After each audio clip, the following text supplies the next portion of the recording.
Side plank.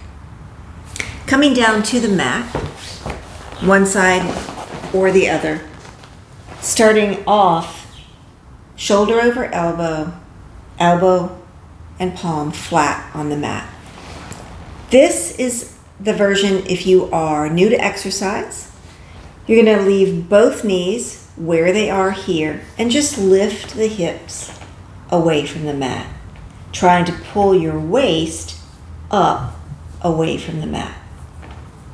Now, if you're a more seasoned exerciser, you can have both legs extended. Same thing, pulling the hips away from the mat.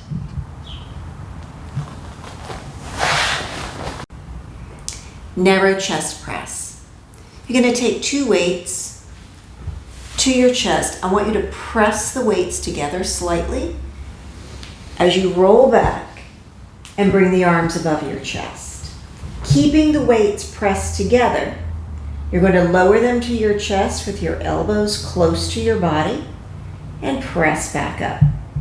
Elbows sliding right past your ribs and back up.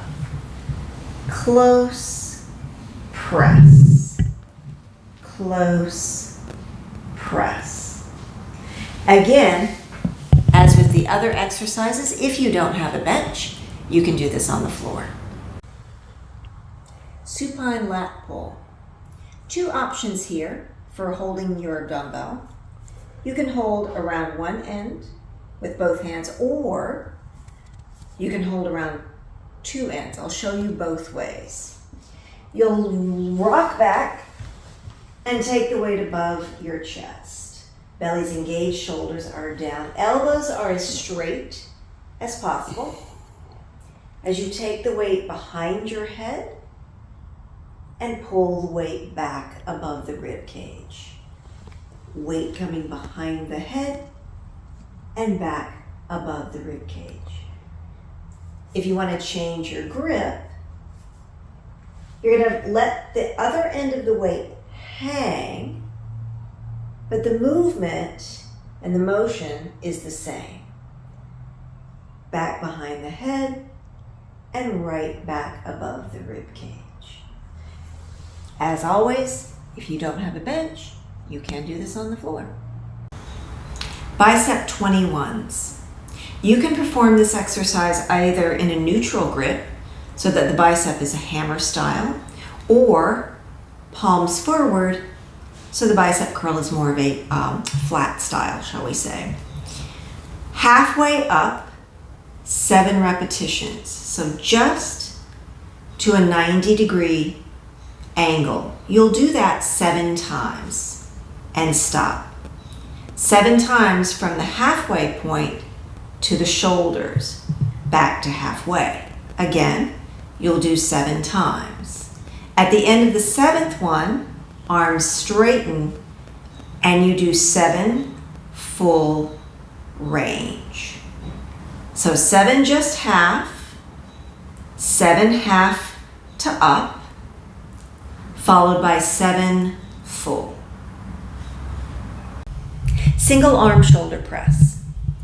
Again, taking a wide stance, belly engaged. You're going to bring one dumbbell up to your shoulder, keeping the elbow close to the body.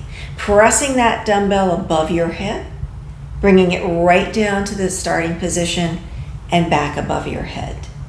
If you want to add a degree of difficulty, you can open the elbow out 90 degree to the shoulder. Same press above the head, back to that 90 degree angle, and above the head and back down. Finishing a full set on one side and then switching to the other side. Sumo squat.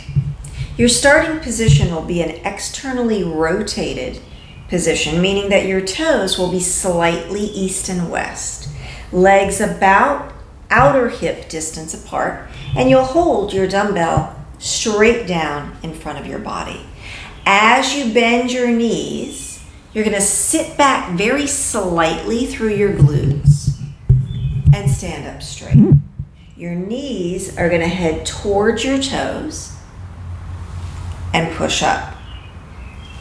Knees towards the toes, little sit back and push up. Double arm overhead tricep extension. Standing in a wide stance for stability, you're going to take your dumbbell, one hand on either end, and take your arms above your head. Make sure your shoulders are down and your belly is engaged so that your back is protected. Bending your arms to a 90-degree angle, straightening the arms back overhead. As you bend, you want to make sure that you try to keep the elbows as close to your head as possible. You don't want them to flare out. That involves too much shoulder. You want to really focus on your triceps, the back of the arms. Elbows are narrow. Every time you bend the elbows and press above your head.